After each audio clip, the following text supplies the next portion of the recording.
Well, I think I better start setting this up. But How you guys doing today? I'm tired, but I'm doing good. How about you I'm guys? so tired. I'm so tired too. I'm gonna be real. Hey, right before this, I was slow, bro. nah. I woke up at like 10, so And yeah, kind of late. I woke up at I woke up early to get Chris. It's like a once in a lifetime. 7. He said he's been up since 4. Yeah. Tripping, And bro. y'all went networking? Yeah. He's better slow. Dang. That's Yeah, my cat. Oh, by the way, sorry if you see it on camera. What happened? My cat's tail is on camera. Oh. So if you see up Okay, there, so tail, it's my cat. that's fine. What's your cat's name? Capri. She's a girl. Capri. Yeah. Yep. Cool. Excuse me. Okay, man. No, but yeah. I mean, we're here meeting up again. She actually sent me the notes of clarifications from Charlie Durso, and you did that at like what? I sent you the video and you finished it like that same day, babe. Yeah, yesterday. Yeah, so like I sent her the audio, she finished it right away. So I booked the meeting because I wanted you to meet with Tona again because we want to go to like the next step of the process. You're kind of just flying through it and like reminds me of mine. I took way too long, but. Yeah, you can skip the part where you get negative and ghost me. Okay, and then back on track. But you joined the meeting. Oh yeah, what was it, Tuesday? And then you listened to the audio, and then since then, how have you felt about everything? Overall, like, I'm kind of like excited. I like what I like was listening to yesterday. It really opened. I feel like every time I like either a meeting, well, it's not like I've been to many meetings, but like that like first meeting and like the audio or the video, every time I like have been like listening to them or watching them, I've been opening my eyes even like bigger, and it's like wow, like I'm getting to like learn new things that I didn't know. And like the one, I think the audio from yesterday is probably my favorite one because it definitely like in a way reassured me of how I felt about because I'm very like I don't know if like I'm a people pleaser, but like I feel afraid that like I can already see myself like offering it to like someone I might know or just, like random people, and then like being like, oh no, like I'm afraid of that. Like I'm afraid of like like people saying no to me. But like what after like listening to yesterday's audio really opened my eyes. It's okay, like you're just offering an opportunity. It's not like the end of the world, So yeah, definitely that kind of like made me more at ease, and also just overall I'm kind of just like a little bit scared because I'm like, what if I'm not good enough? Like I'm kind of, like in that thinking. I'm trying not to like go into that thinking, but that's kind of like making me be like, just give up already. Like it's not gonna like you're not gonna do good in it. Like, and I haven't told anything like Chris about this at all. This happened like last night. I was just thinking about it like at night before going to sleep. It's like, dang, am I really good for this? Like, do I see myself doing this? Like, what if I don't do good? It's just gonna be so bad. And I'm like a side of me was like, bro, just like don't keep going. But the other side's like, no, like I don't know. Okay. Yeah. No, I love that because usually after people see the business plan for the first time, their questions are, is it real? Is it legit? Right? And then after, I go through some objections with them, they ask me some questions where they realize, yeah, it is. Like, if you look at all the facts, look at the numbers, you see that this business works. Then the second question is exactly what you were saying is, can I do it? Can I do it? The question is not like, does the business work? Obviously it works, but can you make it work for you? So that's good that you're, kind of already thinking like that, because that's kind of like, the mindset we want people to have, because, not everyone is perfect, starting a business. When you say fear of talking, or fear of rejection, right? That was something a lot of people went through. So that's kind of, what we want to talk about today. I got a quick slideshow, and basically what it'll kind of go into is like, how to build the business and what are some of those objections, like you said, that people go through. Because like right now, obviously you're not getting started or anything. Like you're not, going out networking, launching people or doing PV. Right now, you're still kind of just learning about it. So it kind of gives you that chance to like prepare yourself a little bit and kind of know what to expect, what kind of mindset to have. And when you're feeling things like that, obviously we have resources, we have people that can help. So I'm just gonna stop yapping, but I'm gonna pull up my screen so I can share slides. Let me know if you can see it. I can see it. Good. Okay. Yep. So yeah, basically yesterday, or not yesterday, Tuesday's meeting, you saw all the information, right? In that whole meeting, pretty much that's everything people need to see, right? It's like at that point, we've shown them everything. So now we kind of break it down a little bit more, make it easier to understand, and show people how exactly to build this business. And it'll be a lot easier today for you because obviously you know a little from Chris, right? I know he tells you a lot about what he does, how he grows his business. So a lot of what we're going to talk about today, it'll be you'll probably be familiar with it already. But for this, I mean, you understand kind of how network marketing works, right? This is just like a quick summary, for people that don't really know kind of how it is. You understand it, right? Yeah. Yeah. So essentially, you're just the middleman, and then the different ways to make money is by switching your shopping habits, which I know you're already starting to do with like the shampoo and things like that. Sell product, which is something we can talk about later. And then the royalty fee, which is expanding your business, expanding your network. So when we're talking about Amway's compensation plan, remember last time I said all the companies have a different one. So obviously, we're talking about Amway's. So the different ways to make money, retail margin again, like I said, all of our products, we get them discounted. So that small margin is, somewhere we can make money. The performance bonus schedule, you kind of understand. We talked about it last time, right? I remember you asked about it. We talked about the PV, BV. It's kind of that. Like I said, it's hard to remember, but pretty much not kind of much you have to remember from that.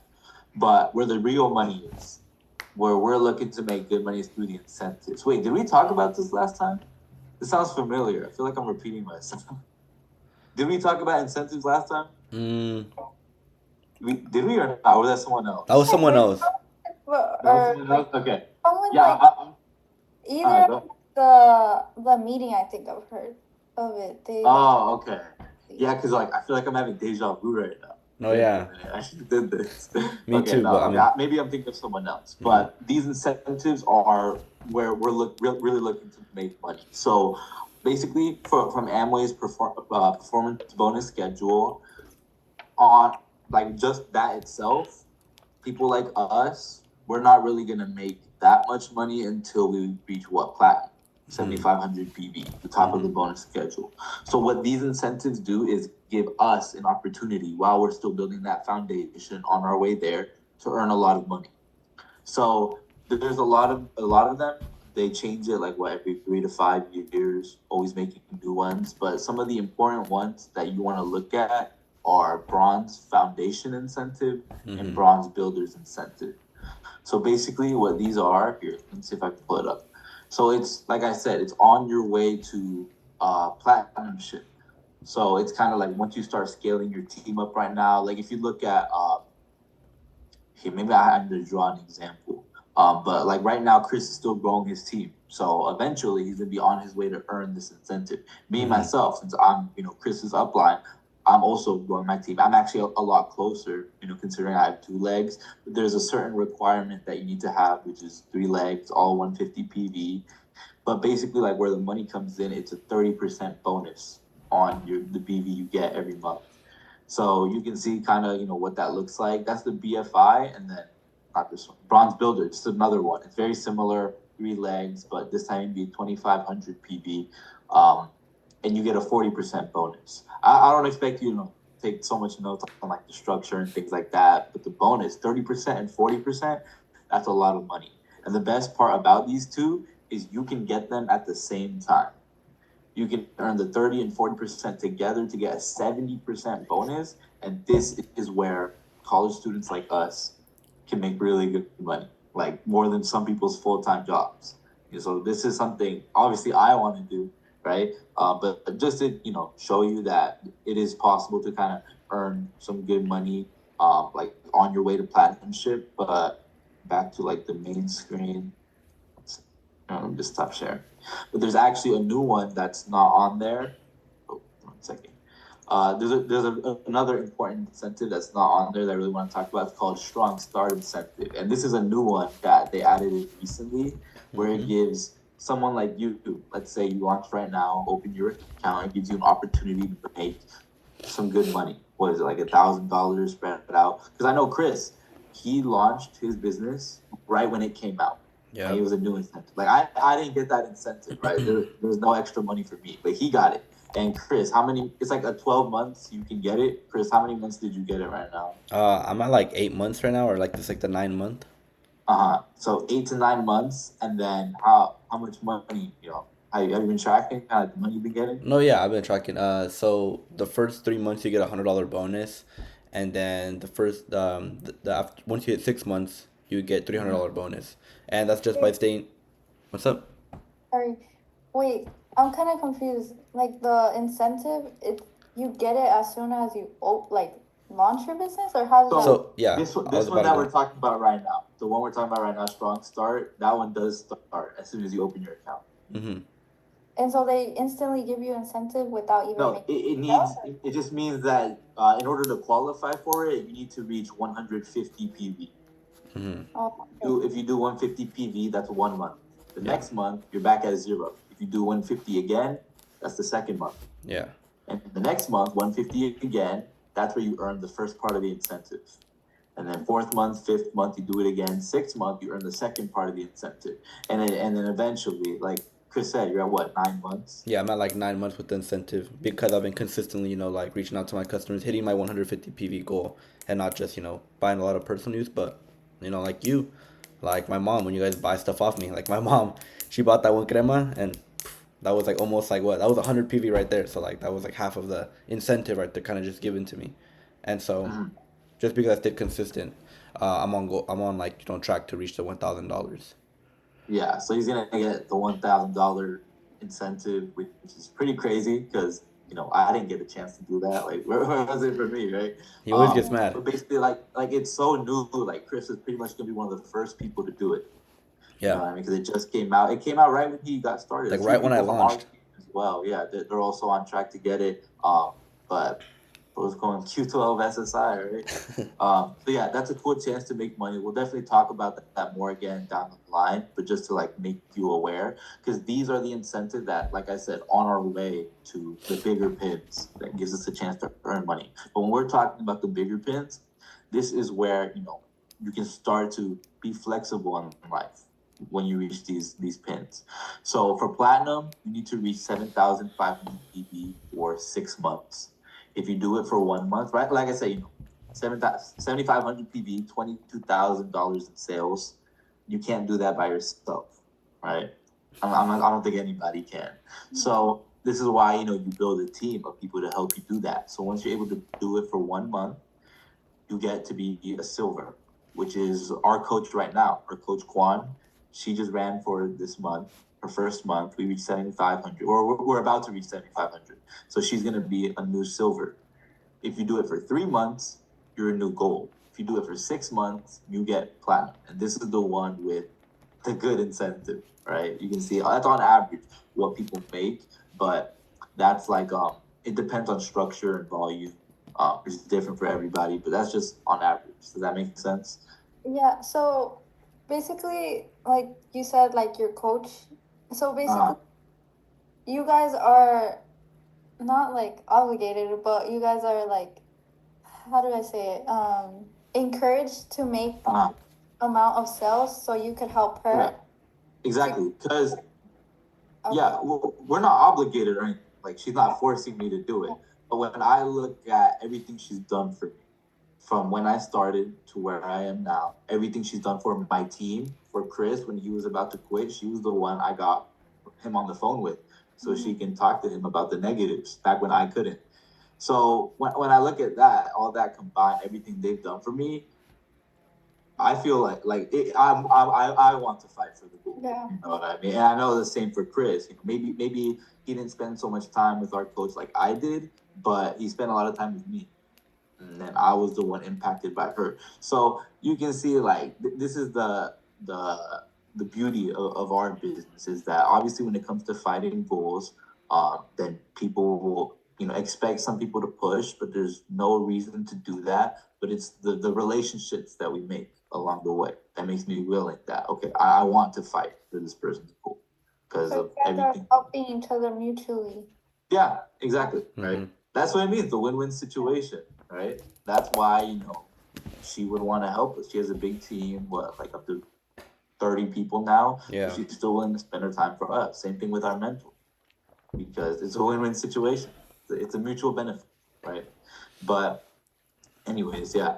So yeah, if you do that for 6 months, she will be a new platinum. If you do it for 12 months, you'd be a Q12 platinum, which basically almost doubles this check, which is a lot more. And the reason they do that is because Amway pays your business based off consistency, not intensity. They don't care if you can do 10,000 PV in 1 month. They care what you do the next month, and the month after that, and the month after that. They don't want their businesses to just go intense 1 month and then fall off.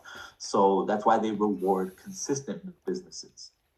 So that's what it looks like to break the first level, which is platinum. But once you've done that, the platinum income, it's all right.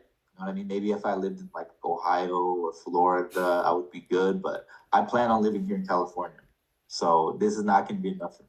I'm probably still going to be working, still going to have a job, have this on the side. But where I can eventually start to walk away from my job, which is obviously what I want to do, is emerald income. So this is what I'm looking for. And to be emerald, you already broke 7,500, right? You already did it yourself. Now what Amway will pay you on is based on your leadership.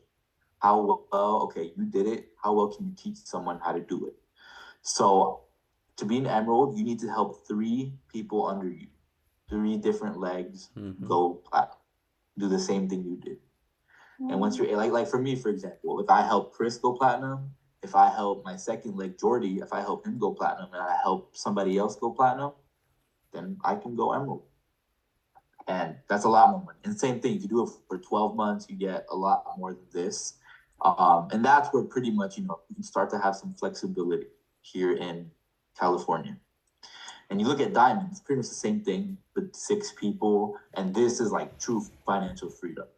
But, to be honest, everyone builds a business for a different reason, right? If you're looking for diamond, you're not worried about money anymore. You're worried about leaving an impact, leaving legacy, impacting people, like doing it for passion.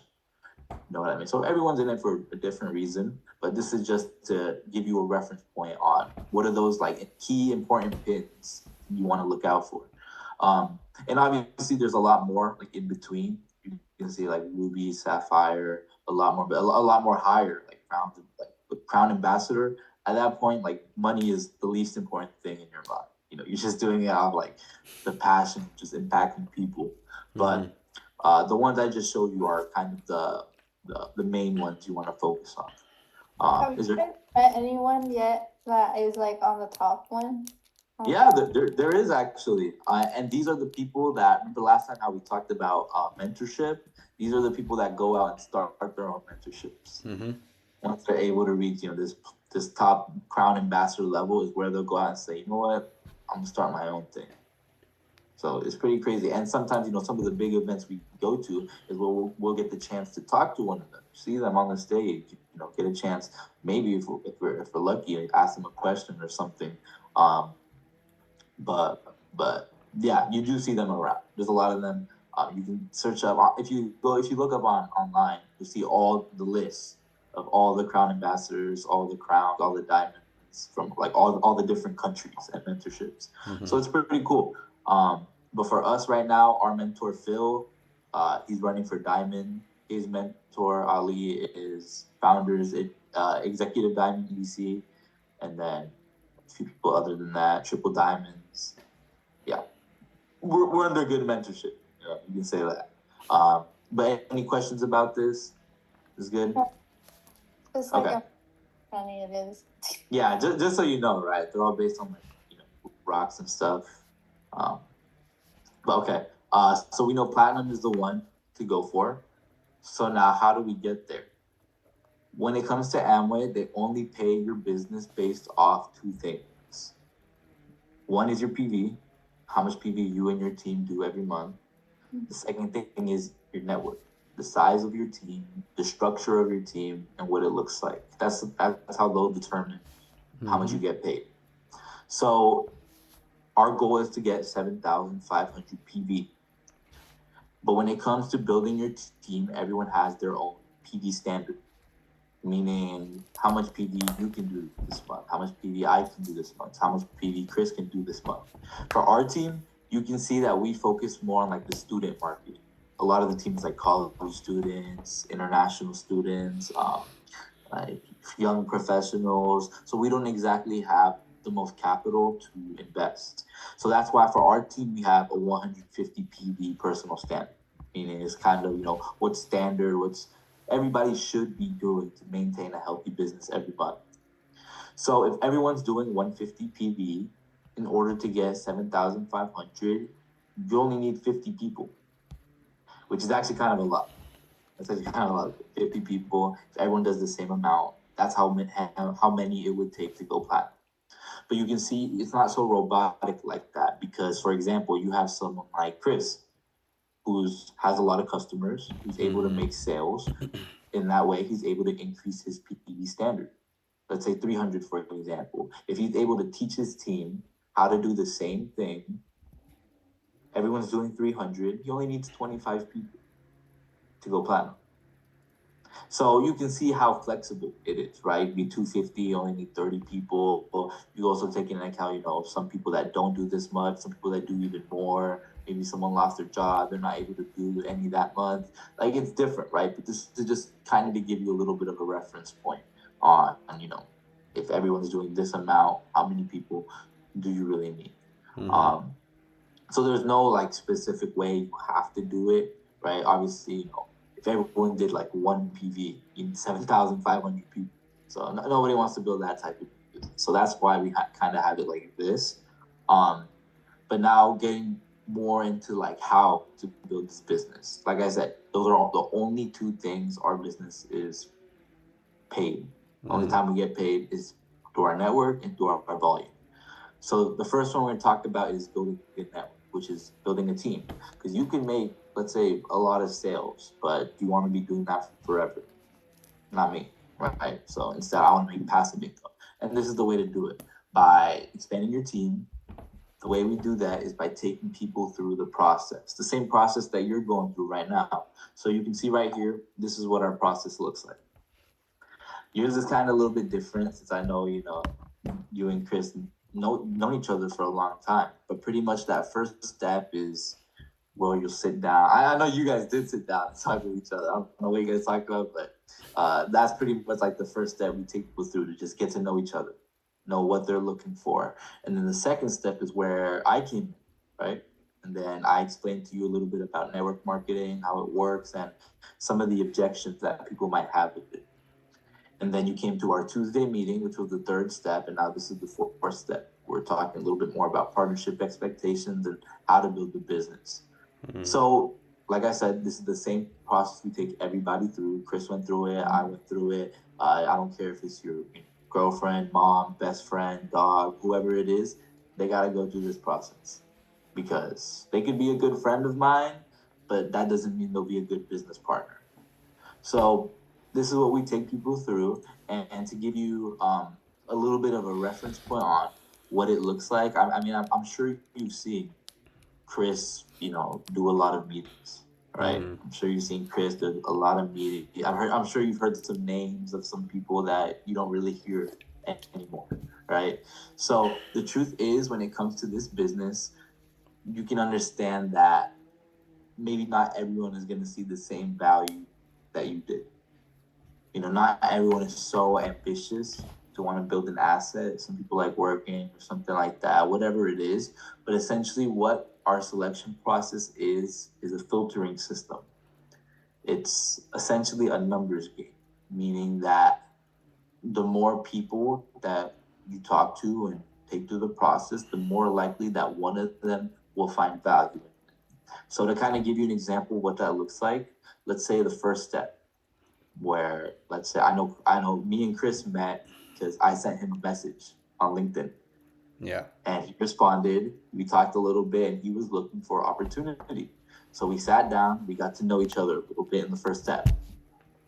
And Chris was easy, right? He didn't really ask too much. He just kind of went with it. But sometimes I talk to people, and they say that they want to know about the specific details of my business. They want to know what company I partner with. They want to know what products we use. And it's not something I share for people throughout the first two steps.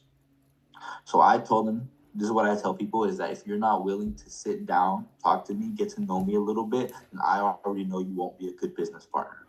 So I'm not going to tell you anything unless you want to sit down and get to know me a little bit more.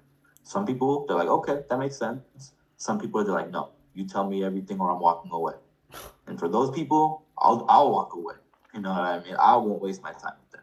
So sometimes people are looking, sometimes people are not. Yesterday, actually, I talked to this one girl, and she was looking for a job. She saw my LinkedIn, she saw my experiences. She was asking me for an internship for Meta, and I'm like, are you looking for a business? No, she was looking for a job. So I, wished her the best, but she wasn't looking, right? So let's say only 80 people move on to the next step. Some people don't, some people do. They see the business model, they saw the pyramid scheme, and they got negative. Mm-hmm. They didn't even let me get a chance to explain. That's fine, right? They're closed-minded. I don't need to explain myself because I don't try and convince anybody. But essentially, only a few people move on after that step. Let's say the Tuesday meeting you went through. Maybe someone knew about Amway. They heard about it from their family. They got negative. They quit. That happens. That almost happened to Chris, right? So, let's say happens to some people, happens to others. Let's say today we can go through this whole slideshow and this could end up being not something you want to do, right? Not something I can control, but it happens. We've had people go through, these last finishing steps to ultimately not end up launching and joining our business. So you can see how you start with 100 people in the first step, but when it comes to the end result, launching people, only 15. So it may look like, putting in a lot of work, not getting much return. But like I said, what this is a filtering system. Because not only were you left with 15, you were left with the right 15. Yeah. If someone is able to go through a whole 7-step selection process with me, then that shows me a lot about, are they trustworthy of doing business with going forward. Yeah. So I'm glad for this, right? Because if you're asking me if I'm running for my platinumship, or no, if I'm looking for a business partner, I would much rather have someone quit on me right here in one of these steps, more than when I actually depend on them, when I'm actually running for my platinumship and have expectations and need help, and then they quit there, right? So I'd much rather have someone quit right here, so I don't waste any more of my time. They don't waste any more of their time, right? That makes sense. So you can see it, like I said, it's kind of like a filtering system. You're left with 15, the right 15, because you filtered out the wrong ones, right? If someone, doesn't know how to evaluate information, I can tell this person is not going to be a good business partner. So you can see this is just an example, right? Just to give you a little bit of reference point. Obviously, maybe for some people, maybe everyone moves on after this step, but no one moves on after this step. Like, it's different for everyone, but this is just to kind of give you a little bit of a reference point. But what I love about this is that, it may not seem like it, but this process, this business is actually in your control. Because let's say today, we're doing this slideshow, the 4th step. I cannot control whether you launch or not. I can't control whether you decide to move on. I can't control if you find value. Same thing for all these steps. I cannot control whether someone will move on, if they like it, if they like me or whatever. The only thing I can control is how many people I take through this. Yeah. I Can't control if they like it, if they find value or not. The only thing I can control is how many people, how many numbers I can put in. Sorry. I saw that. Okay. So yeah, that's what I love about this, because the more people you put in, obviously, the higher chance you have someone who will find value in it. The Yeah. higher chance you find your winner. Like I said, you've seen Chris do a lot of appointments. A lot of those people aren't here anymore. But through all those appointments was where he was able to find Chris, his downline, right? Where he was able to find Travis. So you got to go through numbers to find kind of like that diamond in the rough, right? Like, I'm sure my sponsor talked to a lot of people before he talked to me, but one day I got started, right? So you find those people, right? Like I had a team of 3 people. One of them isn't even here anymore. Before I met Chris, I went through a lot of appointments trying to meet people. So it's a numbers game, right? And I love that it's in your control, because most things aren't. Like it says right here, a salary, a raise, a promotion at work, not in your control. What I used to do is investing, day trading, the stock market, again, not in your control. So that's what I love about building this asset, is because it is, right? Me and Chris, we went earlier today to San Jose State. Started talking to some people, and sent some messages on LinkedIn. Just going through numbers, right? But anyways, does that kind of make sense? Any questions about that? Okay. Yeah. So yeah, the first few steps usually take around 1 to 2 weeks, and it's the third step generally where they learn about Amway, company we partner with. Do you know why we don't really tell them too much about Amway in the first few steps? Well, they don't leave right away, and Right, exactly, because they go into the internet, and then that's the first thing they see. It's the exactly, because young people have no critical thinking. They cannot evaluate information. So like you said, they search it up. The first thing they see, they'll get influenced. So that's why these first few steps is where I kind of prepare them for that. I let them know that they're going to see it and what they should do when they do. So yeah, so you do know, right? So yeah, the first few steps usually take around 1 to 2 weeks, not too long. But the next few steps is where we really get the chance to test somebody. Is this person serious? These last few steps, meeting the team, coming to meetings, doing habits, that's what we look for. But we'll talk more about that in a bit. But to kind of dive deeper into it, that same example, again, you started with 100, you end up with only 15, the right 15, right? But these right 15 may not be the right ones, right? Because when you launch, you'll get different types of people, but everyone will get started, but sometimes people will quit, right? Like I said, before I met Chris, I had a team of 3. I had this master's student. She was an Indian international student. She's not on my team anymore. She disappeared, right? Usually these people still buy products because, regardless of the business, there's no denying Amway has good products. So, these type of people, okay, I understand. I can't rely on them to build business. They're not going to be here for me, but they're still welcome on my team. Why? Because any PV they buy will help me to my goal of 7,500. I'm not going to invest my time into them. I understand they don't have the right expectation for business, but I'll be there for them, right? So you'll get those types of people. Maybe they saw the value in the business, they finished the process, but when they got started, they decided it's not for them. It happens a lot, right? So you'll get those types of people. Another type of people you'll get is developing business partners. And the best example I have for this is me. Because back when I started, I took around 4 to 5 months in the process. Because, well, to give you a little bit more context about me, I was the type to, just like you, I wasn't so skeptical about the business. I was skeptical on if I could do it, if this business was for me, people's business. I was an introvert. I had a lot of that doubt, a lot of questions, but the problem with me was I didn't tell anybody. I just kept it to myself. So that was when nobody could help me. So that's why I took a long time in the process. And even after I launched, 6 months, no appointments, no PV, nothing like that. I got off to a slow start, right?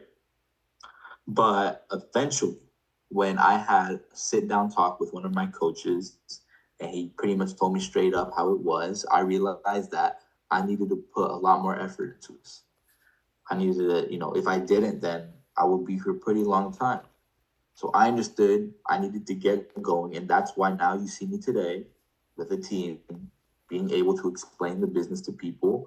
Like, I came a long way, right? We're gonna talk more about that in a bit, but you can see it. I always say people take time, right? I always believe that people can change. People will take time because I was the biggest example, and I saw that my coach, my mentor, didn't give up on me. So that's why I give people chances, right? I understand they take time. Incubators, like I know for Chris's team, Travis, he's someone that's still handling college, just getting into that, and his business is a lot. So I understand that it might take some time for him, but like I said, I want to retire young. I don't got all the time in the world. Sure, I'll give them time, but the people I want to build my business around is the core and committed business partners. And the best example I have for this one is Chris. Because, like I said, when he saw the plan, he got negative a bit. But after my coach was able to clear all that for him, he got started right away. Business took off right away. Appointments, PV, whatever it is. So I understood, he's someone that wants to build a business for himself. Right? He's not going to wait for anybody. He's going to build his business for himself. So now that's when me and Chris work together. This is the structure, the foundation of my business. So you're going to get those types of people. Maybe not all the time, but these are the type of people you see a lot.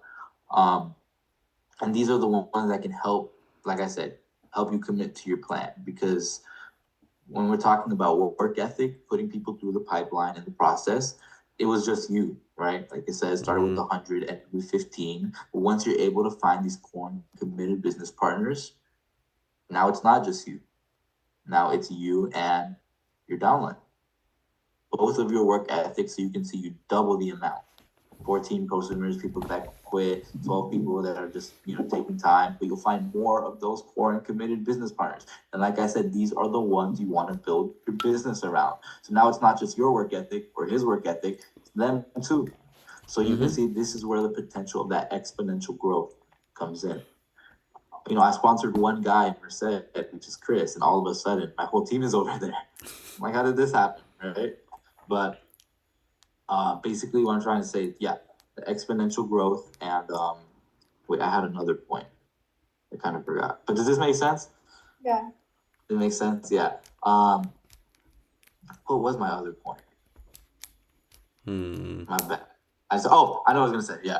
I was going to say, so you can see, this the exponential growth, but again, it takes time. It's actually the next one right here. You can see this is a rough game plan that we kind of have. Usually it'd be take around 3 to 5 years. If you're committed, honoring the partnership, following the mentorship, most platinum incomes coming in after like 3 to 5 years. Yeah. But obviously you have those outliers like my mentor who started at 19, retired at 22. Like anything is possible, right? It all depends on your work ethic. I can tell you right now from my experience that, the first 5 are hard to get. But once you have 5, it's easier to get 10. So you have 10, it's easier to get 20. So you have 20, it's easier to get 50. So right now, you can see our team is still kind of small, which is why we're just building the foundation. But it'll only get, hopefully, easier from here, right? So moving on past that, like I said, we're going to talk more about these developing business partners, your Tonas, right? Because, you see me now, right? I can talk about the business. I can show the business plan. I can take people through the process. When there was a time that I was still skeptical, I was still concerned. But the reason I was able to go from that to where I am now, like I said, I had to talk with my coach. But to zoom out, it's really using the mentorship, BWW, right? Because, during that time, like I said, I launched 6 months, no appointments, no PV, no sales, nothing like that. But what was I doing? I was still going to every single meeting. I'm here in San Jose. The team is here. I always drove down, visited the HQ, and joined every single meeting. And every time that I joined, maybe something from the speaker spoke to me, right? Or maybe after the meeting, my coach told me something that spoke to me, whatever it was. All those little things that I was around the mentorship, that's what, helped build me up into who I am today. And similarly, like I said, a lot of people are like me, concerned, confused, not sure if this is for them. Unlike me, they end up quitting. They don't end up like me right now. They don't end up showing the plan, learning about the business. They end up just quitting. And the reason for that is because they don't let the mentorship help them, right? Because you could launch in this business or in the partnership or in the mentorship, but not even use it. You know what I mean? If you don't talk to your coach that much, then what's the point? Why even earn the mentorship? Not even using it. So I can tell you, from my experience, that's what changed me from someone like this to someone like this. And what I've seen people like you'll see it for yourself, right? But now what I want to get into is that this business is a duplication business, meaning that when you're leading a team, it's kind of like monkey see, monkey do. Like you're the example, you're the leader of the team. People will look at you for the example. So if you are doing the right things, like going to a meeting, doing PB, booking appointments, that's when your downlines are going to do the same thing. They're going to see that's the standard. That's how you go platinum to emerald to diamond, help your downlines go platinum, emerald to diamond. But because it's so monkey see, monkey do, they'll see the good things. They also see all the bad things. Yeah. Like, how would you feel if I'm like, okay, this month you have to do 300 PV, but you see me do 0 PV? How would you feel? Why should I do it? Yeah, right? It's not fair. Or what if Chris tells you have to go to a meeting, but he's not even there? I'd be like, then why am I going? Yeah, exactly, right? So, and it'll be the same thing for you once you have a team talking to your team, which is why it's important to set the example, because all the bad things they do, like coming late to the meeting, like coming with the wrong dress code, they'll see that too and they'll think that's normal. And that's how teams that are platinum drop down 50 people, 30 people, 10 people. Eventually the whole team is gone. So this is obviously more applicable, more relevant when you have a team. Right? But right now, like I said, it's just you. But this is just to give you a reference point. Any questions? Good on this? Good. Okay. So up to everything in this point, like I said, 2 things. We're paid based off of building a network, create volume. Sounds simple, right? Doesn't sound impossible. Anyone can do it. But like you mentioned before, there are a lot of things that get in the way of people. For you, it was fear of rejection, right? Similar for me too. But it's just these roadblocks in life that kind of get in the way of doing these things. And you can see, I kind of go through this, you can see all the different examples. People might have some of them, people might have none of them, people might have a few, 2, 3, whatever it is. But these are what get in the way of people from building this business. And when I started, I had a lot of these, right? Even now, some of them I didn't have before, but now I do have after building this business for a lot of years.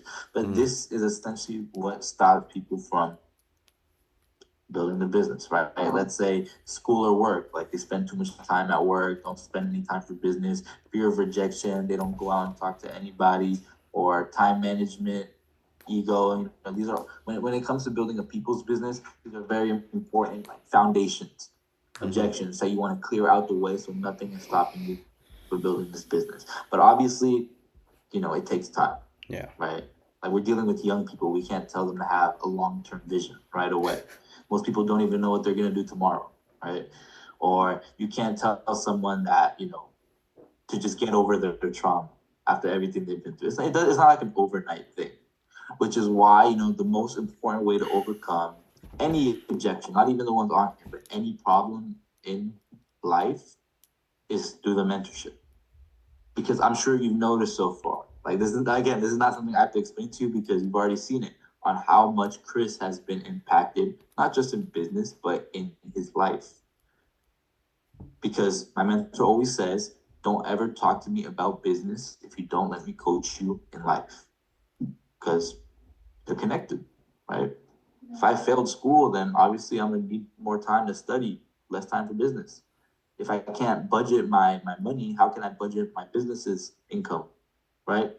So everything connects, but some people, don't seem to realize that, right? Like they don't see, oh, why does my relationship connect with business, or why does the way I talk to people relate with business? But at the end, everything does, and they don't see it, but along the way, when you're trying to build a team, when you're trying to make sales, is where these little things will come up, and basically, we're here to help, right? And all these objections, some of us are very familiar with, which is why, the only way we can help is to speak up. The only way we can help to speak up, because we're not mind readers, right? Like I said, from my experience, I was the type to have all of these objections and tell nobody. So then people would ask me, how are you doing? How are you feeling? I'd be like, oh, I'm good. I'm just chilling right now. But in reality, I know that was not the case until when I started opening up about having ego, know people's skills, my focus, my leveraging. That's when they were able to help me. But if I were to ask you, if you're taking a look at some of these objections here on the screen, which ones kind of stick out, kind of resonate with you, like specifically you? I'd say his first one is definitely family objections.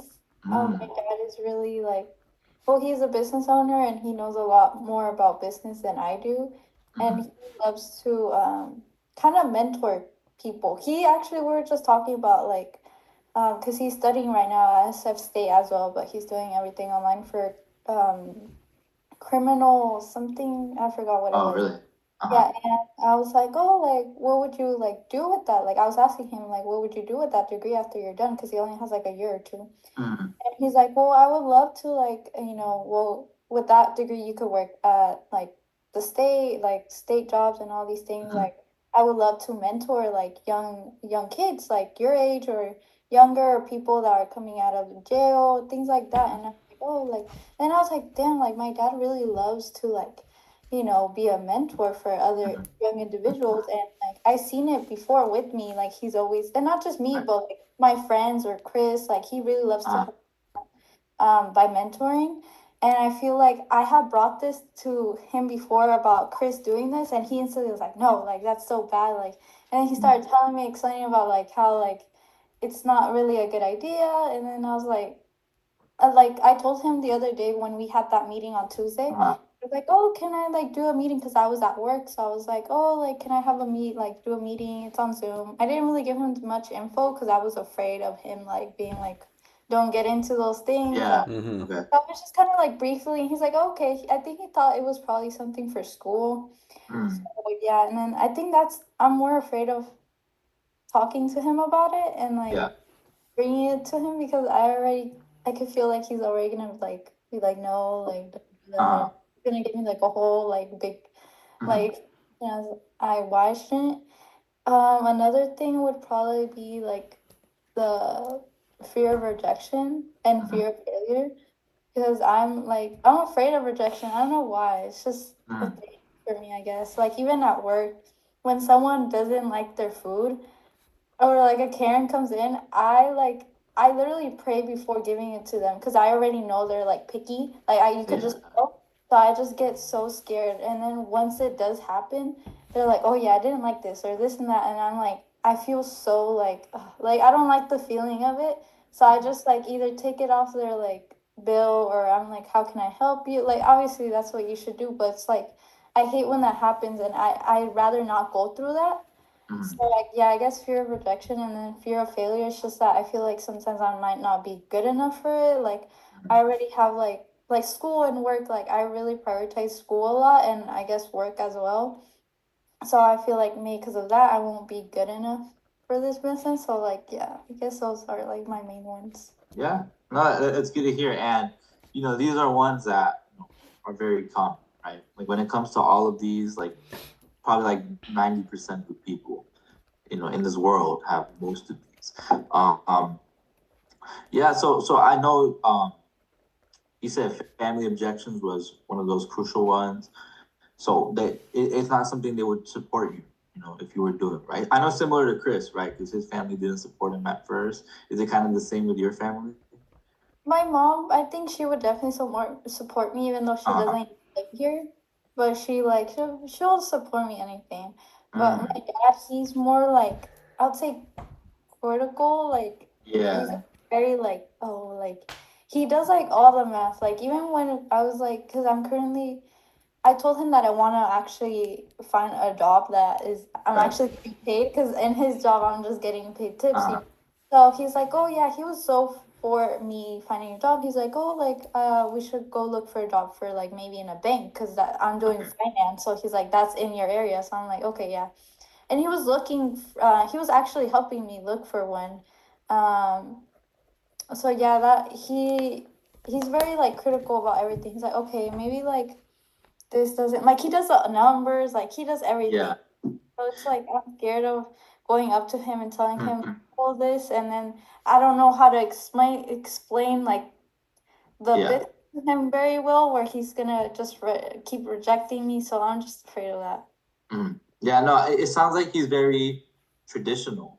Mm. Yeah. Like, go to school, get a job, um, kind of just like that traditional path. And what that means is they probably have uh, a certain expectation, a certain idea of what business is, Yeah. right? Especially maybe this type of business, right? Maybe they heard of Amway before or something like that, whatever it is. But obviously they don't see the same thing that we saw, right? They're not sitting in the meetings like us. They're not hearing all the mindset things like that. So there's a reason, they kind of think like that. Mm-hmm. And the truth is, I don't think it's something that I really advise people to go tell about, because, like you said, it's not something you can really explain for yourself right now. Yeah. What it is, how it works. Because when they see you not being able to explain it, it's like going to prove them right. You know what I Yeah. mean? They'll be like, oh, see, you don't know what you're talking about. Yeah. So Yeah. it's hard. It's kind of in that situation. When it comes to business or any type of building an asset, they only support you when they see results. Mhm. Yep. You need money, right? Mm-hmm. And when it comes to building business, a long time till we make money. But those other results, like how it worked for Chris, was those intangibles, personal development, the way he prevents himself. Those are results as well. And luckily for Chris, it was very noticeable when he was changing that Mm-hmm. this was something that was good, right? So, but it takes time, to be able to see that, which is why, I recommend for people that they kind of do it on the low. Because right now, I mean, technically, you're not building business; you're still learning about it. Yeah. So, Just try not to tell him that much. Just kind of. yeah, Yeah, just because even the other like 2 weeks ago, he's like, uh, "Does Chris even?" Because he knows he's into like yeah, he's like out of nowhere, he's like, "Does Chris even make money in that business?" Like I don't know. And I'm like, actually, yeah. I didn't tell him how much, but like he's like, "Oh, really?" Like he was kind of like skeptical about it. I'm like, yeah. What does he even do in those like when he goes on trips to? He's like, it's just like a meeting, and y'all just freaking go all the way to what, like just learn about the same thing over and over. And I'm like, well, I don't know how to explain to him. So I was just like, I guess like this was before I even like yeah, got into this, but I was like, yeah, I mean, I don't know. But he was yeah, just he's like that type of person. So I was like, okay. Yeah. yeah. You can tell a little bit about his Yeah. mindset. So yeah, that's why I would say just kind of avoid it. It's similar to my parents, because they just ask me a lot of questions Mm-hmm. about anything that I do. So I'm just better off not saying much. Like, yeah, I went to school, saw some friends after. That's it. Because the more they ask, the more it's just a headache, right? Mm-hmm. But yeah, I know. Is there any more of these objections that kind of stood out to you? Just that, and just like the school work. Okay, yeah. School is just like a little bit hard for me because I do commute like an hour, and Mm. like I go Tuesdays and Thursdays, and I take like the max of like uh credits that I could take. Dang, Like, really? well, I don't know if it's the max, but it's like 15. 15. That is a lot. Yeah. And are you doing that again next? It's more than like the like regular like what people. So I'm overly like if you ask Chris like whatever, he's like, what are you doing? And I'm like, I'm at work doing homework. That's all I be doing every single day. I never have time to like to do things that I want to get done, like maybe like clean my house or anything, because I feel like I'm at work doing homework all the time.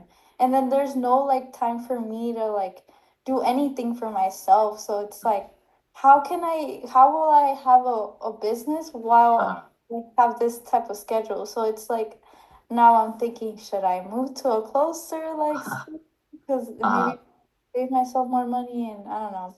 There's like a lot of things that, yeah. yeah, I was wondering if you were doing that again next semester, 15 minutes, I don't know. Like, it's because that's I'm a lot. I'm being influenced by my dad. Like, do you want to graduate early, or That's how are what. you?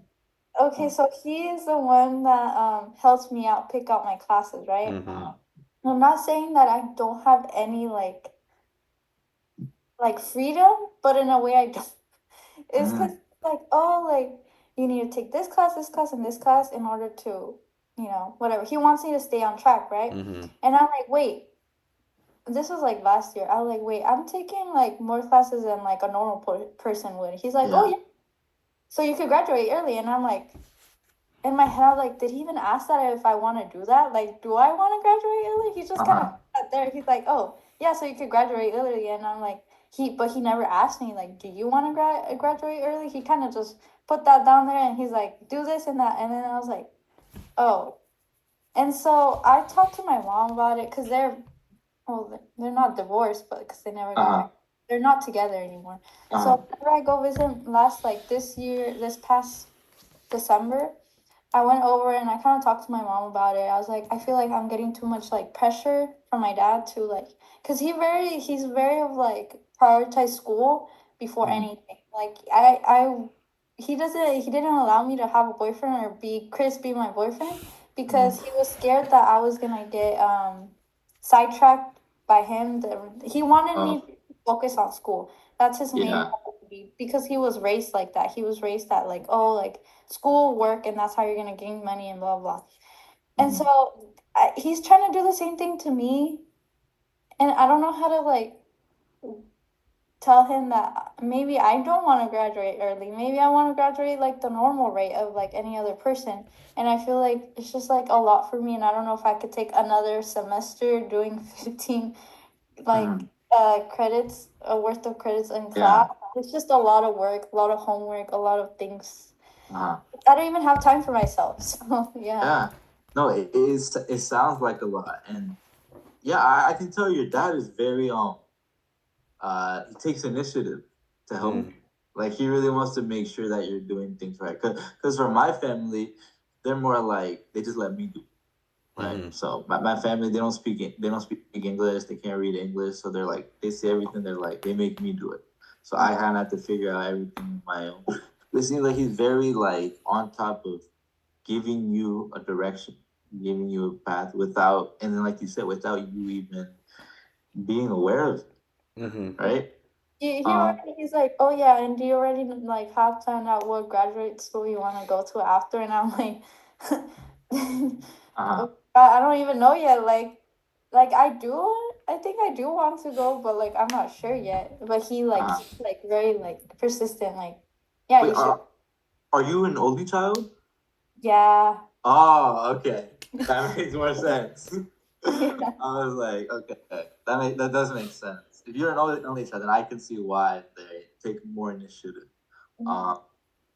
So and you said you did try and talk to you said your mom about it as well? Yeah, my mom, she's very protective over me, and she doesn't. Me and my dad and my mom had always fight when I was little, so that's the reason why they kind of just like broke up because it was just like going good, and also my mom was gonna permanently move to Chile where she lived, so it just wouldn't work. But yeah, I talked to my mom about it, and she was just like, no, like I told specifically your dad before I left that like that I didn't want him to like treat you like a robot, to like be so like to put this much pressure on you. Like I told him like specifically, don't put this much pressure on you. And she got even more mad when I told her that like we're gonna open another restaurant, because she knows that that's even more pressure on me because I have to be a part of that. Like my dad does, like, let's say he has a problem. Okay, I'm gonna share this. Like I don't really like Yeah, it's okay. Yeah. but like he has a problem with drinking. And there is times where he might get drunk, and that he leaves me the responsibility of both of the restaurants, and I don't know what to do with.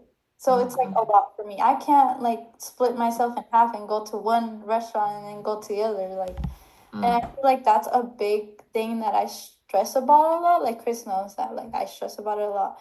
It's just like a lot for me, and I didn't even sign up for it. So it's like sometimes I feel like here I go again. So like weekends are sometimes hard for me because it's like I need to figure out if like he's gonna drink or not. Like, am I gonna be left with all this responsibility? And then it's just a lot. Yeah. Wow. No, yeah, I appreciate you, for sharing that because, I can tell, that does a lot for somebody like you. Obviously, leaving the business to you Mm-hmm. is a lot of forced responsibility. Yeah. Um, and I wanted to ask, I know you mentioned before you were kind of like a people pleaser, but are you the type to kind of speak up, how you feel to him? I see, I have, but I don't do it at the right time. I do Mm, it when like he gets drunk, and then I just kind of tell him like, oh, like I kind of argue with him. Like I haven't done this in a while, but back then, like a couple years back, it was really bad. mm, Where like I would pick him up, and like he would like I would just scream at him, saying like, no, you put all this responsibility on me. Like it's like I can't do it. Like, but now thinking back, like obviously I'm matured. I'm like, that's not the right time to like tell him how you feel. Like, bro, he's drunk. Like he's not gonna remember that the next day. And so the next day would just be like normal, like we would talk to each other like nothing happened. So it's mm. like I feel like I need to talk to him when he's like sober and when we're both mutually like good. But I haven't had that chance, or like I could, but like I feel like I'm like afraid and like scared. I don't know. No, yeah, I definitely, feel that because obviously, it's just you and you're kind of like, he's the one that provides a lot for you. It's kind of like you don't have to say Yeah, because that's how I feel. Yeah. my family was very similar when, in the sense that they made me kind of do certain things. And that was until I started being more independent, which is what I would advise for you, which is what kind of you're already doing by asking for a job, to get a job Yeah. that pays you. Because once my family kind of saw that I was somebody that took more responsibility, made my own money, paid my own bills, they saw that I was someone that they didn't need to worry about so much, right? That I was someone that they were confident in just leaving me alone. Um, and since it like just what I hear kind of from your background, only child, he was. I can imagine why he spends so much time and effort on you because you're kind of all he really has.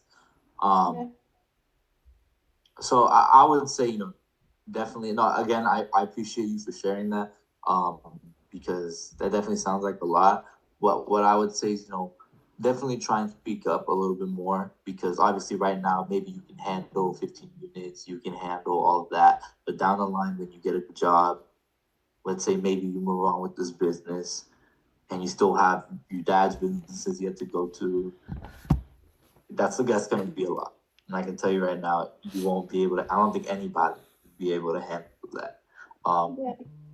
maybe now yeah, like I said, maybe now you can handle it, but it's something you want to look more into improving down the Mm-hmm. line, right? And I know you can take those little steps to talk to him, kind of tell him how you're feeling, getting a job, for example. Um, it'll take time, but we would love. I would love to hear kind of how that goes because it's a very interesting case, and I eventually down the line in the process, I want to introduce you to our coach as well, and she's someone that I feel like you should bring this up to because she's seen a lot of cases like that. Like when it comes to our partners, our business, a lot of people come from backgrounds like that, sometimes even more extreme. Like one of our business partners, her name is Helen. She moved out. Oh, you met Helen. You know Helen, right? Okay, Yeah. so did she tell you her story? She was actually telling me that at Chris's grand Uh-huh. opening, a little bit about like her story about how she moved out at like really young, like Yeah. yeah, again, Like 19, she moved yeah, out, like started yeah, paying her own. yeah.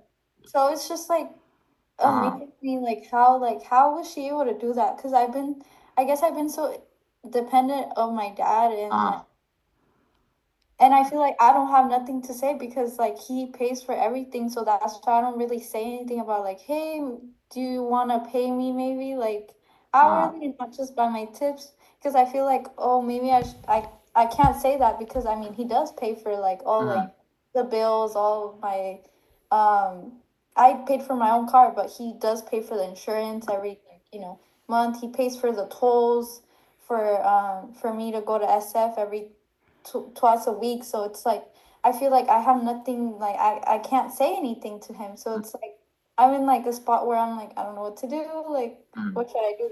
So yeah. Mm-hmm. Yeah, that's hard. Yeah. So I definitely say, start to be a little bit more independent. And obviously, we want to help. We want to help you. We want to work with you when it comes to that. Because, Mm-hmm. like for Helen's case, there's a lot of burned bridges, ruined relationships. I can tell you're still very close with your dad, right?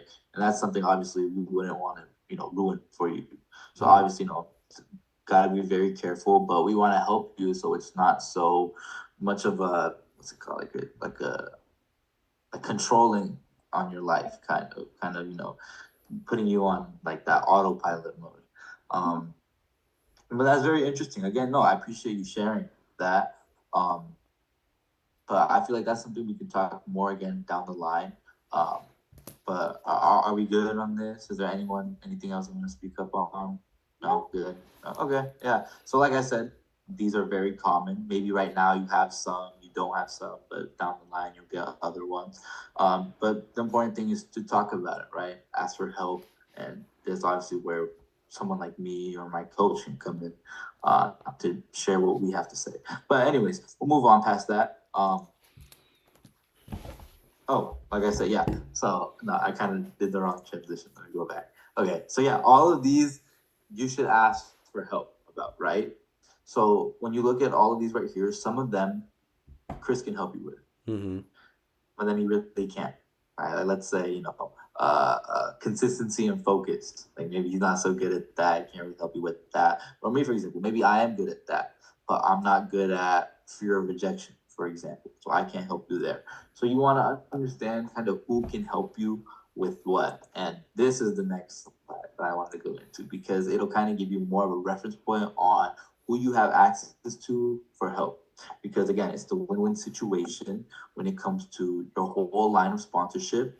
Mm-hmm. If you win, they win, right? Your businesses benefits their business. So they have actual incentive, reason to help you. So kind of what that looks like, this is you down here, you circle, this is you. Your sponsor is the one that introduced the business to you, which would be Chris, for example, right? Upline would be the ones working with Chris, which would be me, which would be Van, Helen, Francisco. I don't know if you know some of these people, but just some names, right? Chris is also going to be your upline, but he's also your sponsor. But essentially, the people helping you with the business, right? Your coach is the one. For us, it's Quan, it's Luke. I'm not sure if you know those names. Those are our coaches. But the difference between them and us is they can not only create results, but they can teach other people how to do the same. Mm-hmm. Is why they're leading a team of what, over 30 people, 50 people now. And pretty much they're the ones that I work with, right? And then our mentor is Phil and Luna. They're our mentor because they already did it. Achieve financial freedom, have what I'm looking for. That's why they're my mentor. So pretty much all of these people you have access to. They can help you out at any time. You can reach out to them. You can ask Chris. You can ask me. You can stay in touch with them because they'll help you out in the business. But like I was was mentioning before, maybe Chris can help you out with some things, but not other things. Like me, for example, I can help you out with something, but maybe like dealing with your dad, or you know, uh, something like that, balancing school and business, whatever it is. Maybe I'm not so good at helping, which is where I would go to connect you with my coach, who has a lot more experience dealing with something like that. So when it comes to this, like I said, you can reach out to all these people, but you want to you want to be aware of what to expect, because our mentor, our coach, yes, they have more knowledge than us, more experience, but they have less time. Yeah. Because what? Our mentor, Phil and Luna, their team is like almost 1,000 people now. Why should they spend time for you? Why should they spend time for me? Right? Compared to someone like me or Chris, we don't have as much knowledge or experience, but what we do have is time. Because Chris, his team is still small. There's only like a few people he has to spend his time for. He is more than willing to help you out. Same thing for me, right? So that's just to kind of give you a reference point that, these are the one, everyone here is going to help you. The more closer to you they are, probably less experience they have, but more time. Higher they are, more experience, more impact, less time. Does that make sense? Yeah. But at any time, you can always reach out to them, right? Like if you ever have a problem with me, with Chris, you should tell our coach, right? If you ever have a problem with our coach, you can go tell the mentor, right? And like I said, you can always reach out. But what I talked about earlier is, how do they know to spend time with you? It's pretty similar to what we look for in a candidate, is the attitude.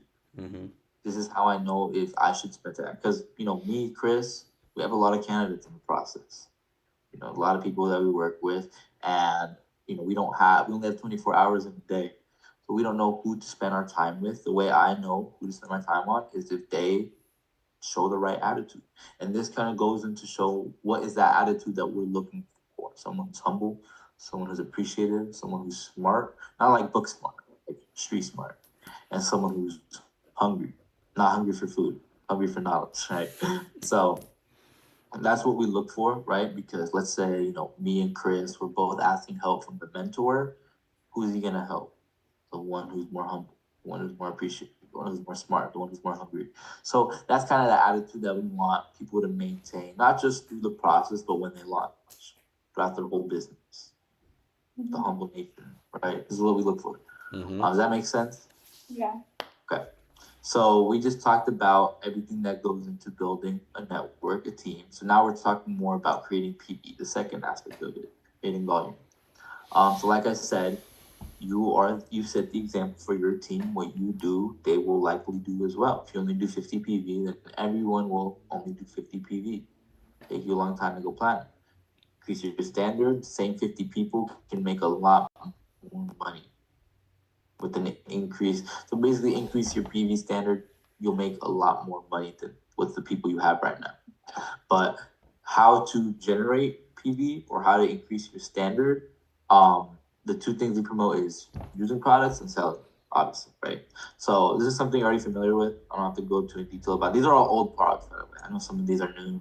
Like this got revamped, these got revamped, but like these are products you've already used in the store.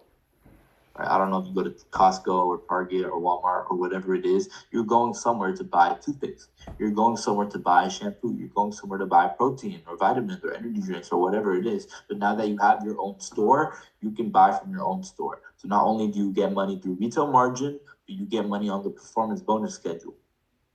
Like, it's pretty obvious that you want to switch your shopping habits, right? Because you're spending that money anyway, right? Why not spend it on your own business? This is something, this makes sense, right? I'm not gonna talk too much into this. Yeah. So the next part is selling products.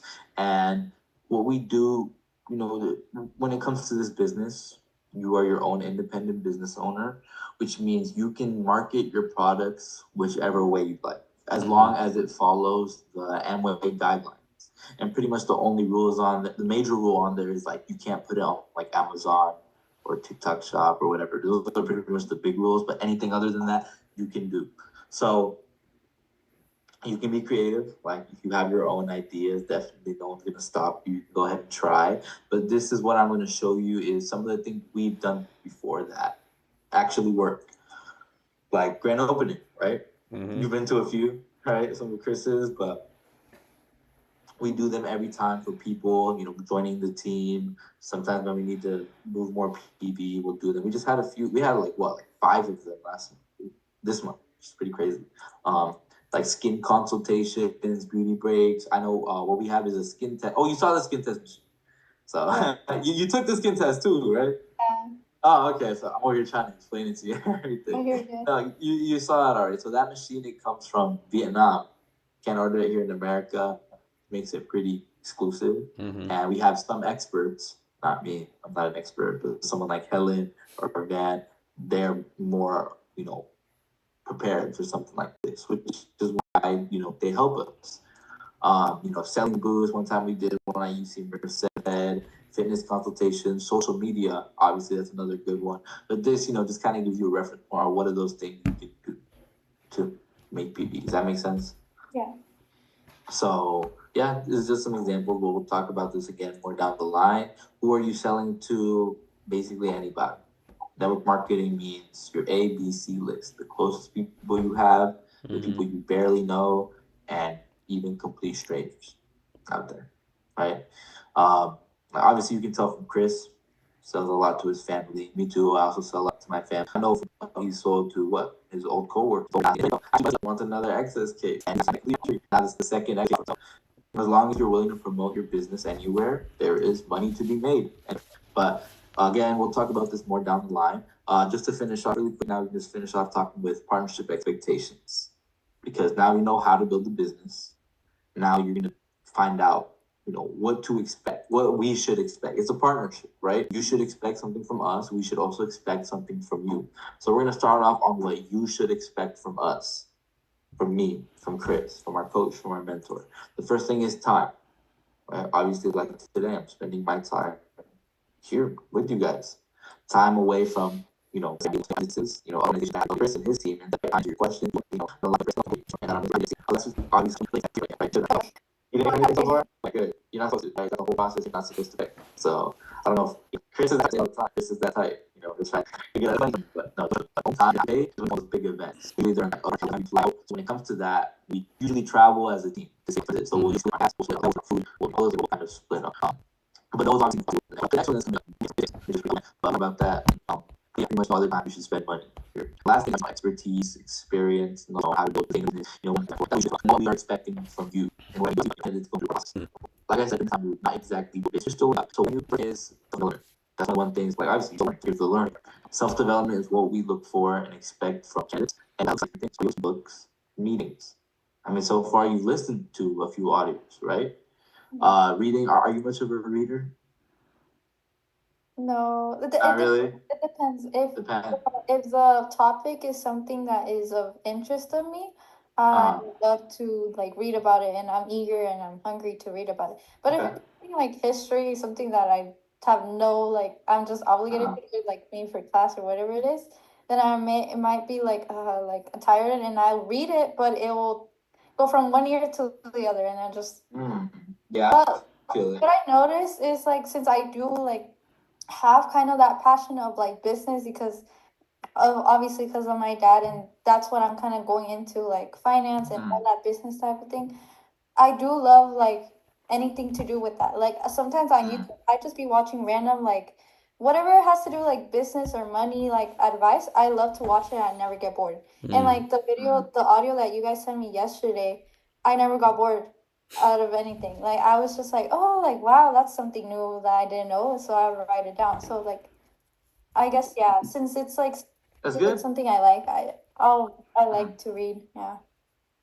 That's good. Yeah. Because I'm sure you've noticed that we focus a lot on personal development books. Like, have you seen Chris's little library? Yeah. He's got a lot. Yeah, he's studying his library. Yeah, he's big on reading. And same thing for me. Right now, I'm reading Think and Grow Rich.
And throughout my time in business, I've read like how many books? Like maybe 5 or 6. I can't remember. I just got a But if new you were to one. ask me, yeah, this is right now. What's that? There you go. Sure. If you were to ask me, I feel I can relate to you because I also don't like reading. Mm-hmm. I think reading is boring. I still don't like reading. Something I read in the book. Why not learn something from the book? So it's like, you do something for 30 seconds when it comes to candy, something some things. I know are all the things that Chris goes to, things like that. But kind of further explain to you 7 times a week the meeting when you went to or Tuesday, right? So because every week there is a new that was you, right? Because Chris actually had a also there. So next Tuesday, someone else. They just finished the second step. They want to know our business. So people say it's the same every week, but it's a different speaker sharing experience and once you have a business plan yourself. Yeah. And is other living. Usually it's not open. It's sometimes topic is relevant. So that's meeting, and that's the one that is business professional. So I know you see Chris a lot, suit and tie. For I'm not sure. I'm not too knowledge on professional for you guys, but I'm sure you kind of know a bit. So that's our business professional one, and our Friday is business casual, a little bit more, but that one, like I said, more flexible. Maybe, but that's the thing we have. We have our. And Friday. Yeah, because we're gonna have it. But like, I Yeah, just like, it's the thing if my dad's gonna let me allow me.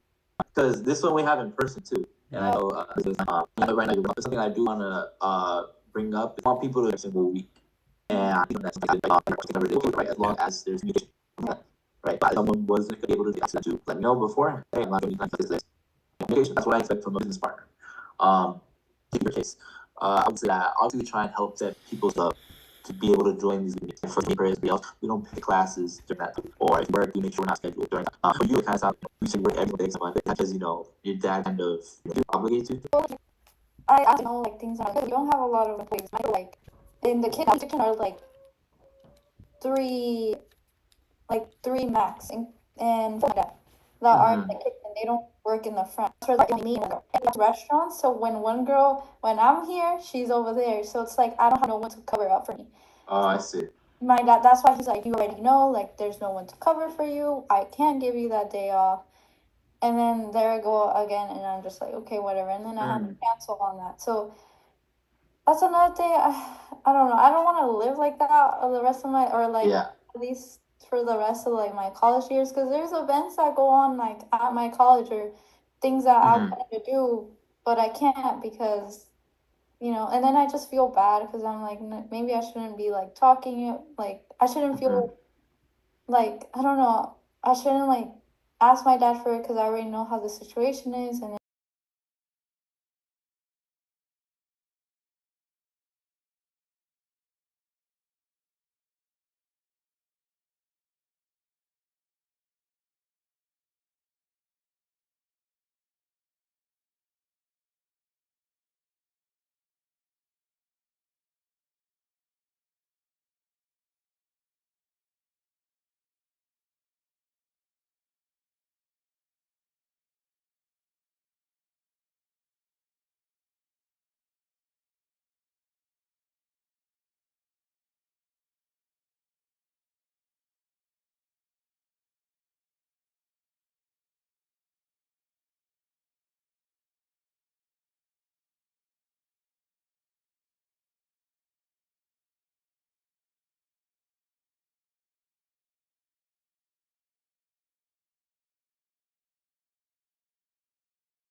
and I feel bad because he's already like paying for me all these like bills, and so it's just like I don't know.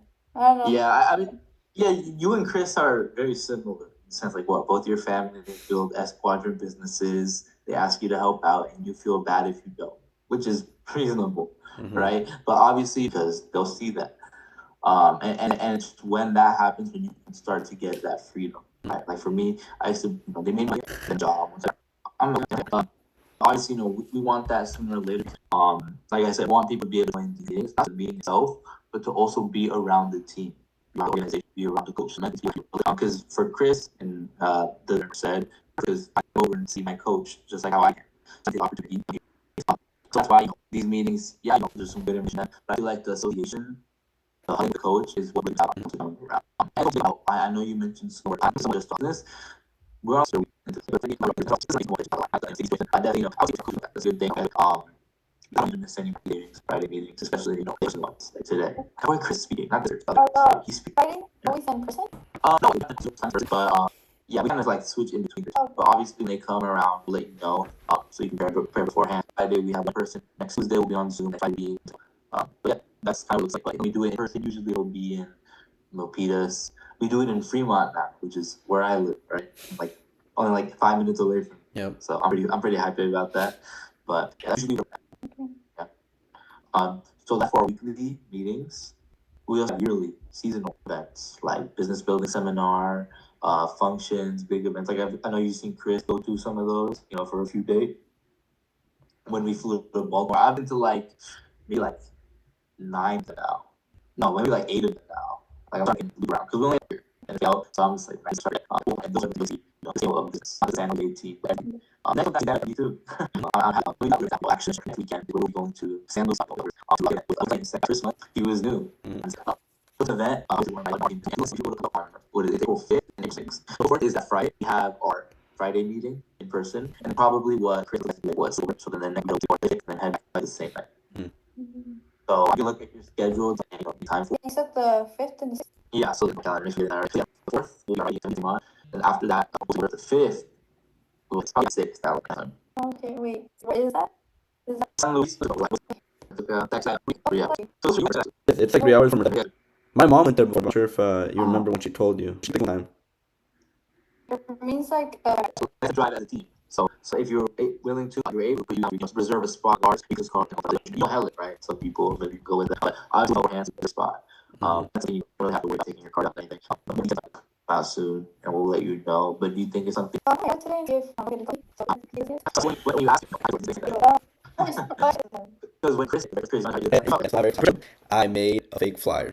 I made it like totally like that flyer. I said it was like my like club trip and and at the time it was like a white like we're going, but I'm going with. And I made like the like you said business like thing like I'm gonna go to was it for FE? It was for fast. I haven't it off, but pretty much I told my family it was like a whole trip like you seem said paid for, just so they wouldn't question. Or I told them I had to pay for the transportation, but that like pretty much like the entrance and the whole seminar everything was gonna be free, and I pretty much like made like well, yeah like a fake UC said flyer, and I just told them about it. I put it on those dates and everything like that, and I said I was gonna go with some like friend from like college, and I mean they were totally fine as long as like they saw after they saw the picture of it. They were like yeah, okay, like it wasn't. I think it's laggy right now. But yeah, you did that, Chris, because his parents were like negative. They were like for example, I told them and they had no problem with it. Like when in those specific cases, we have to do something like that. I'm already having to talk to him. I'm like, I wanna, I don't know if it's like, just like, oh, like that. I have another idea. I mean, also like, he doesn't even let like we're going to go on a trip. Really? Okay. Yeah, I have an idea. I just thought like so like my but my mom's gonna come too. And low key, whenever it's my mom, that's the meta. Because she's already been over there before. So she could just be like, oh, I want to go for 2 days. I want to invite friends for it. That's if we don't tell your dad. But that's just like what I thought about. And my mom can like totally cover for us. Yeah, get your mom on it. I don't know about that. Because yeah, go ahead. Remember that one time I tried sleeping over to his house with his mom and his sister. He's never left me every single time. So it's like I don't know if that's any different from I don't know. Yeah. I mean, what to do? I'll see. Or you could just be Yeah, like open and because honest. Yeah. yeah. I mean, I don't know what you thought about Chris's idea, or how well that would work. Obviously, you guys know, your family the best, right? But if you're straight up to learn more about the business, obviously some of the things like just making sure he's there, with the ghost, right? Make sure not with Chris, right? Obviously, those are things you want to emphasize. Um, but do you think if you mentioned that, how would he kind of react? I You think know? like the fact that I won't be spending any money because my car today was basically I'm gonna have to buy a new car, so I can't Not really. really. Starting today, I will not be wasting any more money on anything anymore because now I have to somehow come up with at least $7,000 to get a new car. So I don't know what I don't know, but like I need to save a lot of money now. I don't Uh, have that Mm. to get a new car because now I don't have a car. Well, I do, but wait, it's not reliable. what happened? Yeah, what happened to your car? So I just fixed it. I apart from the 250, I have to pay the guy to because he fixed it.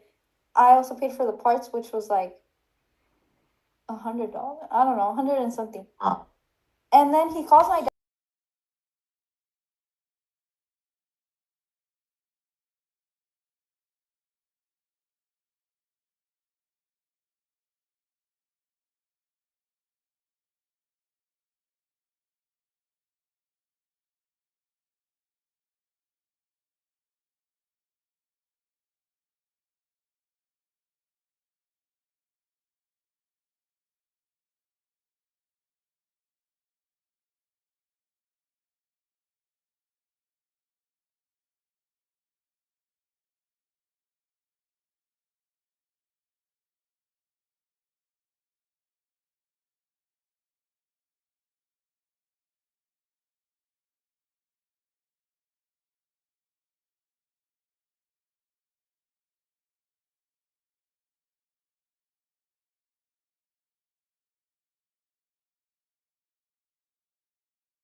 chat today saying like, oh yeah, I put everything together. It's all done. But apart from that, there's something in like, I don't know. He said it in Spanish. I don't know about car parts.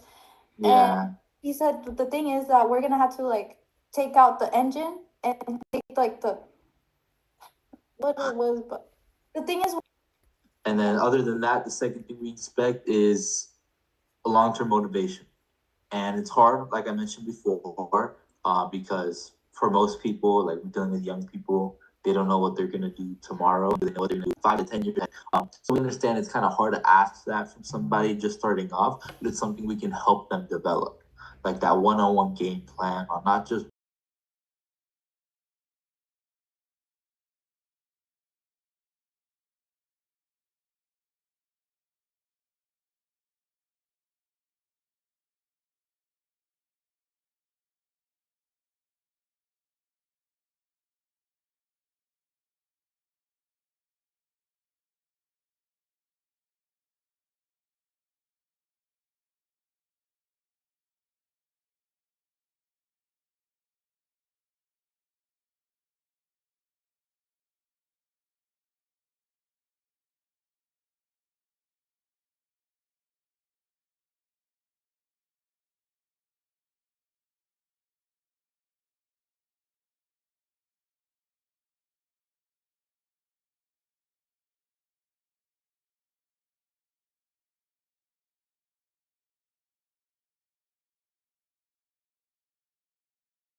what your life will look like, but how business integrates with that, Mm-hmm. right? Because I know for your, well, here, click on this really quick. This is the last slide, by the way.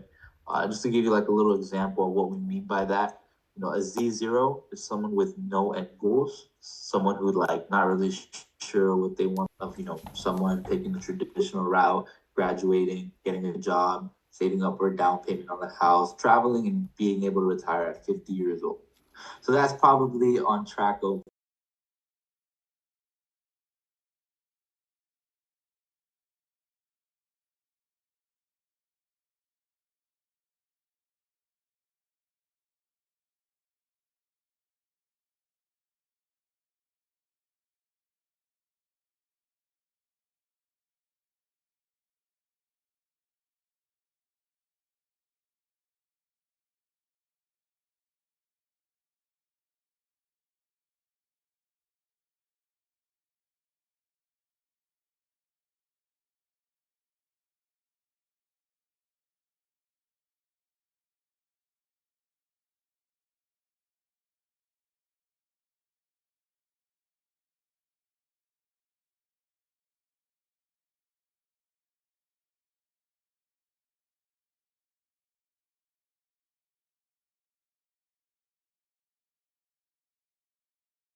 what a plan similar to what your dad's giving, just someone Z1.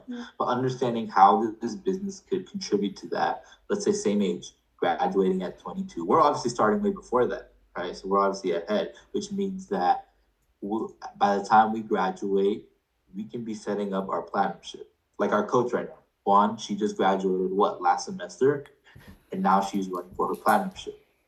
And because we're working with her